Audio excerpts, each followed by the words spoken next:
Right, let's talk about what's going to happen to the lions when canned hunting is banned. Now, I've seen a whole lot of nonsense on social media, so much muddled reasoning and crooked thinking that I think it's necessary to just spell out to people how this kind of thing plays out. Some people seem to think that all the 7,000 or 8,000 lions presently in captivity are going to be released back into the wild to live happily ever after. Other people seem to think that all the lions are going to be euthanized tomorrow in some chaotic slaughter. And so let me tell you how I think this is going to play out. Now, first of all, the South African government is never going to implement a total and immediate ban on the canned hunting of captive bred lions. And there's a reason for that. The reason is that the lion farmers would litigate and lobby furiously, arguing that the government had given them permits to breed lions for hunting. On the strength of those permits, they had incurred enormous infrastructure cost and other business expenses. And now suddenly the government says to them, well, we gave you permission to do this, but now you can't do it anymore. The lion farmers would say, pay us compensation. So that's not going to happen.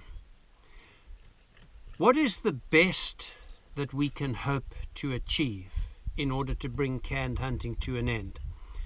This is how I think it's going to play out.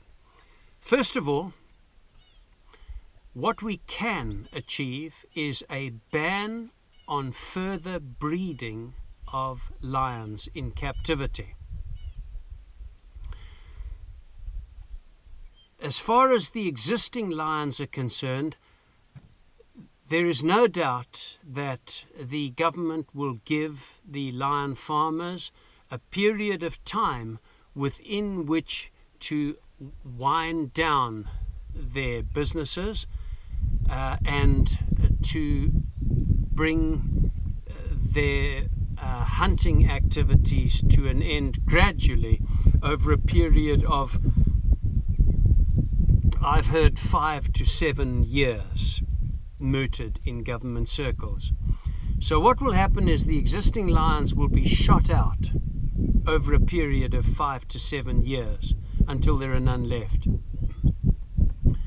So when we talk about banning canned lion hunting, the actual canned hunting will take time before it comes to an end.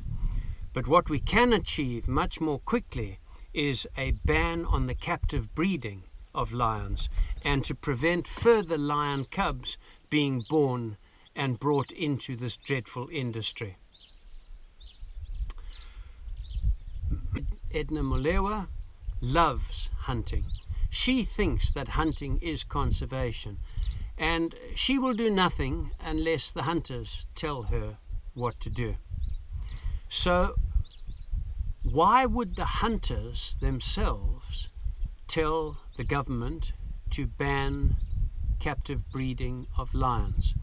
Well, the answer to that is that we are exposing the cruelty of canned lion hunting to such an extent that the trophy hunting industry as a whole is beginning to feel threatened.